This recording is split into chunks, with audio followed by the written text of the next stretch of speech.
The 100th anniversary of the birth of a man called Alan Turing. If you haven't heard of him, I think you ought to have. So, to that end, we're speaking today with Ian Watson, who's from the Auckland University Computer Science Department. He's written a book called The Universal Machine. There is a picture of Alan Turing on the front, and much of that book is about the work of Alan Turing. In fact, if you're using a computer, you are using part of the work of Alan Turing. Ian Watson, thanks for coming in. Good morning. Why don't more people know about Alan Turing? Well, I think there are probably two reasons for that. One is that during World War II, all of the work he did was top secret and remained classified until pretty much the 1980s.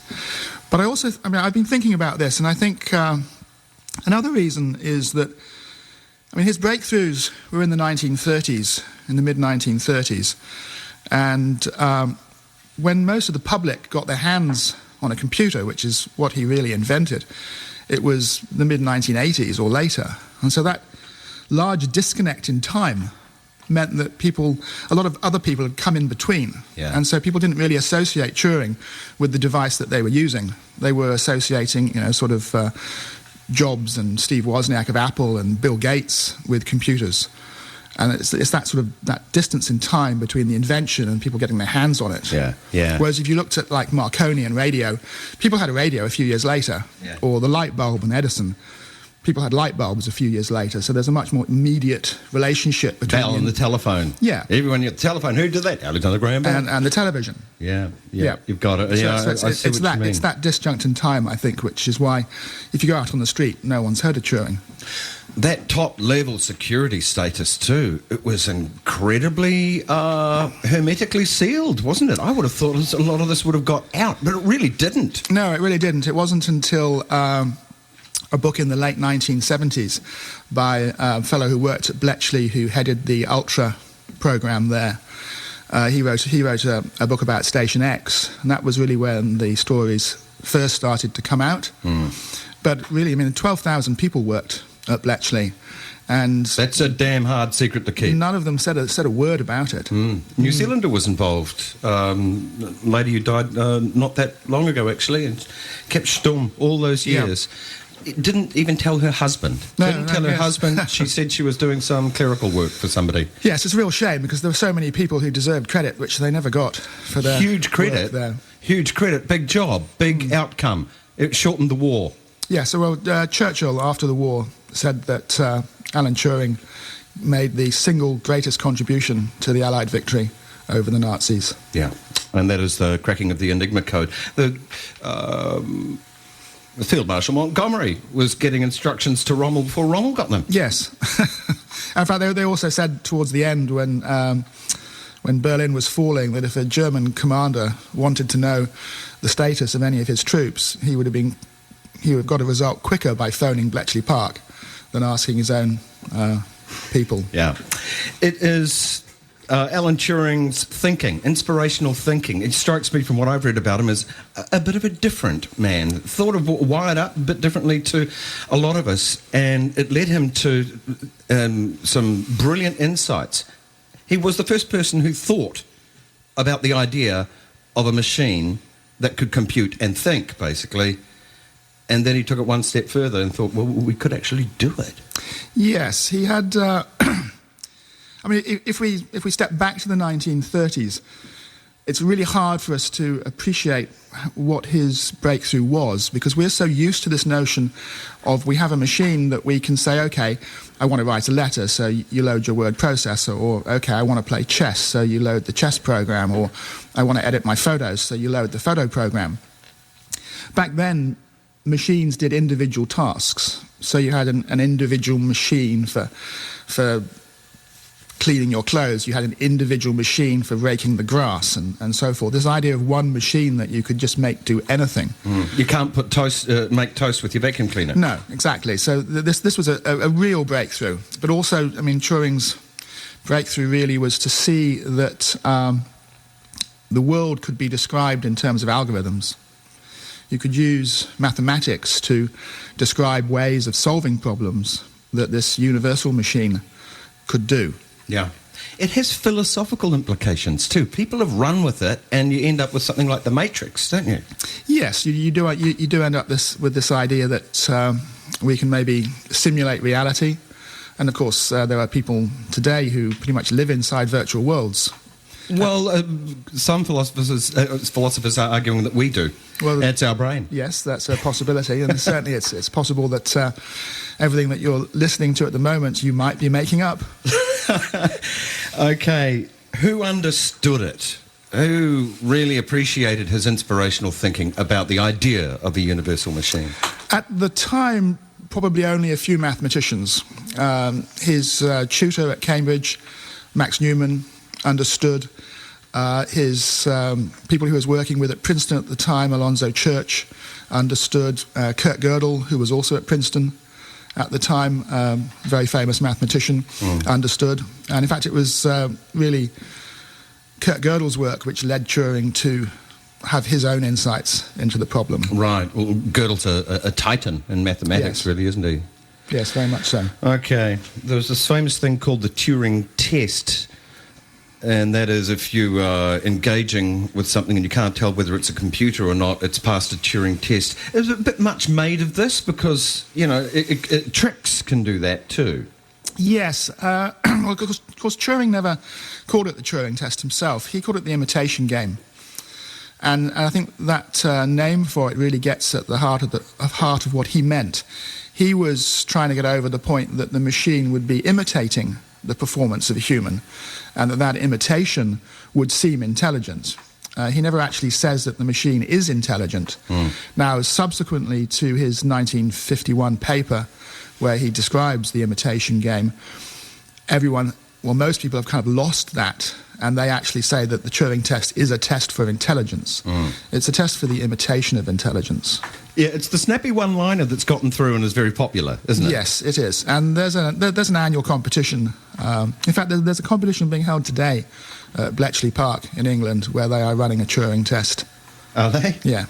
Bletchley Park, of course, was the place where the code breakers were encamped. Top secret in World War II.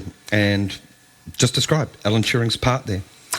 Alan Turing went to work there when war broke out. And there were 12,000 people working at Bletchley Park. So they were intercepting German radio transmissions.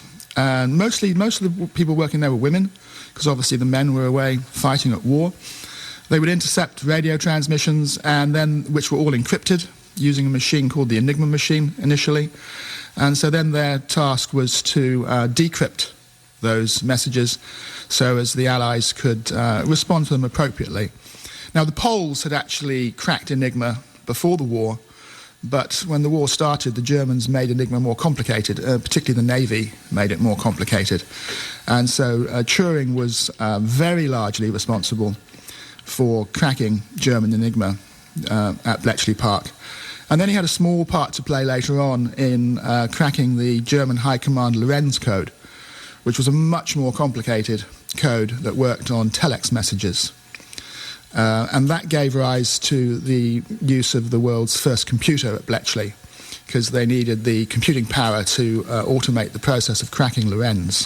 And this was a huge, big, electricity-chewing, noisy machine with wheels. With wheels and 2,500 valves. There's probably a few people around listening who are old enough to remember valves, and a few young people who have valves on their amplifiers.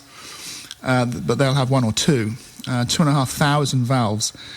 The Wrens, the young women working there, used to use the Colossus computer to dry their clothes, because the rooms that they worked in were the only warm places at Bletchley during the cold winters of the war. Unbelievable. The sad side of this that Alan Turing put up with, of course, I understand, he'd be riding his bicycle to work to do, as Churchill said, the most important job in World War II. And he had people threw things at him because he was a young man, wasn't fighting.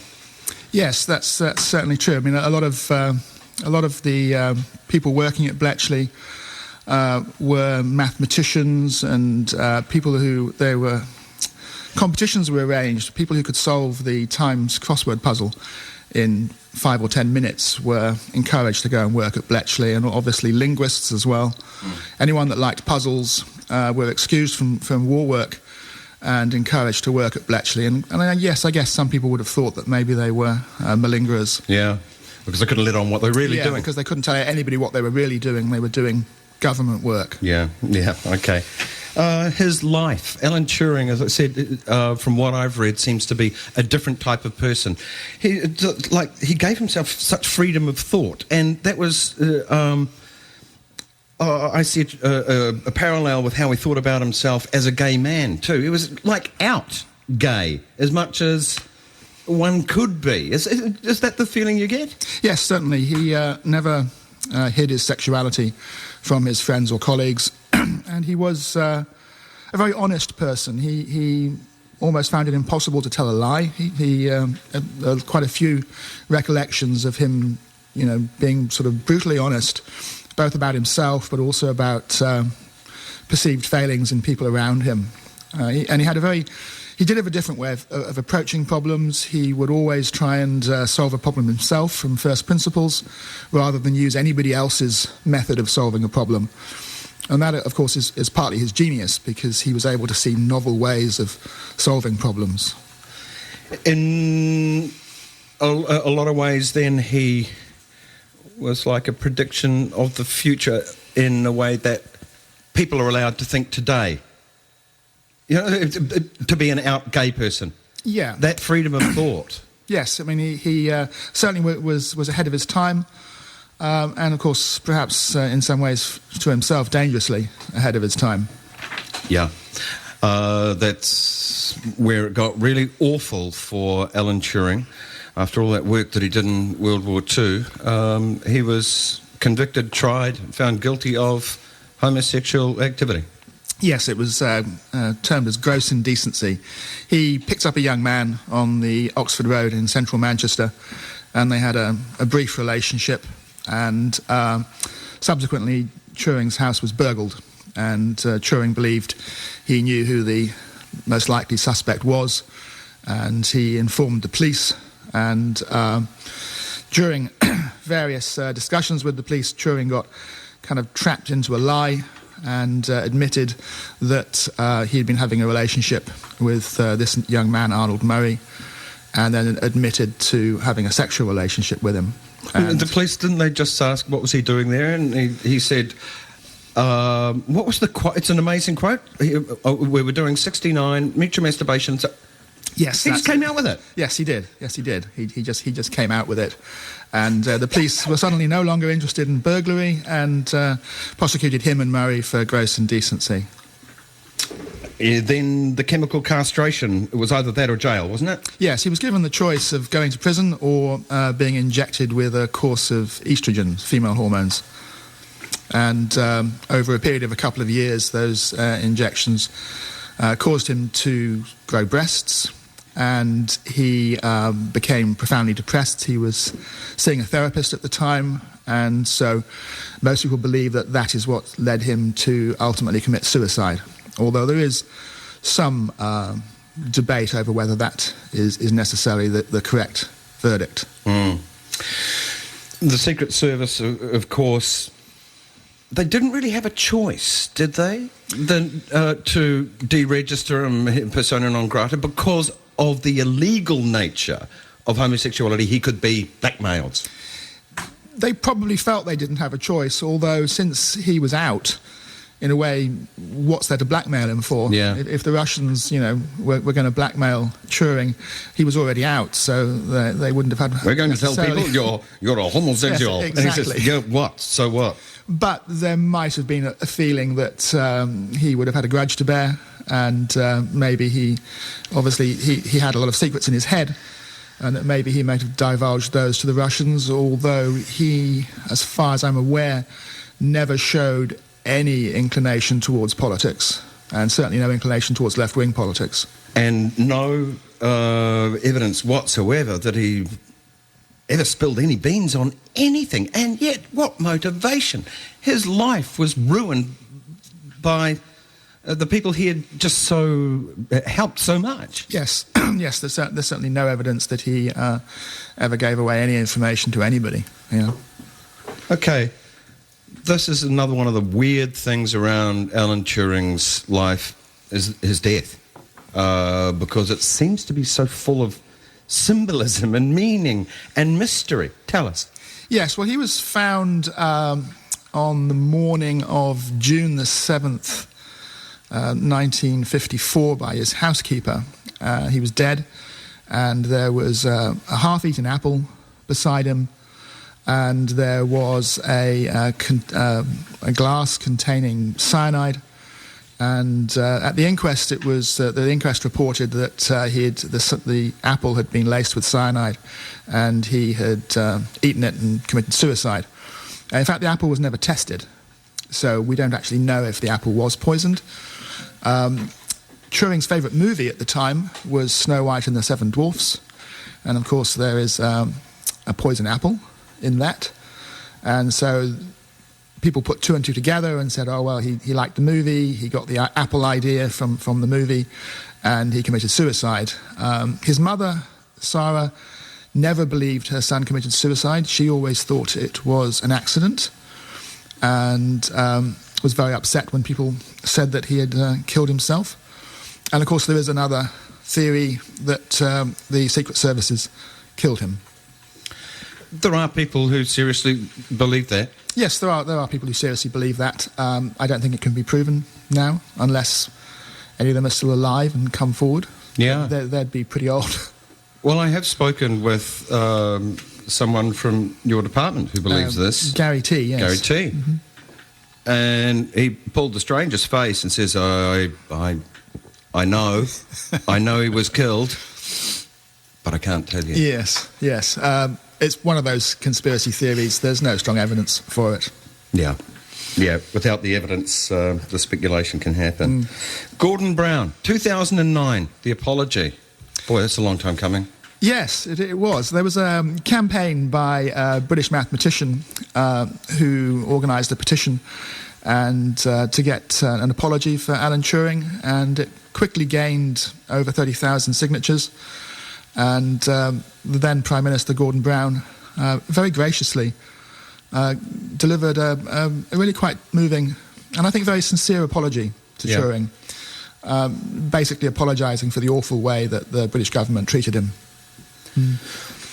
I often think of if you had a time machine, but you could only send one person into the future, I think wait until you can find one that can go back. Wait until you can make a time machine that can go back so you can pick up Alan Turing. Because it seemed like the best person equipped to deal with the future and how weird it might be. Yeah, when you raised that question, I thought about it, and he would be a very interesting choice, because I do think, given the way he approached looking at the world and how he approached problems, he would be useful to have around. He would be able to again sit down in the way he always did and come up with some innovative solutions to things. Yeah, and I don't think he would be like sort of completely phased by the way society has changed. Yeah. There are a lot of things happening, I've noticed, around the world in salute of Alan Turing, this commemoration, the year of Turing, 2012, the 100th anniversary of his birth.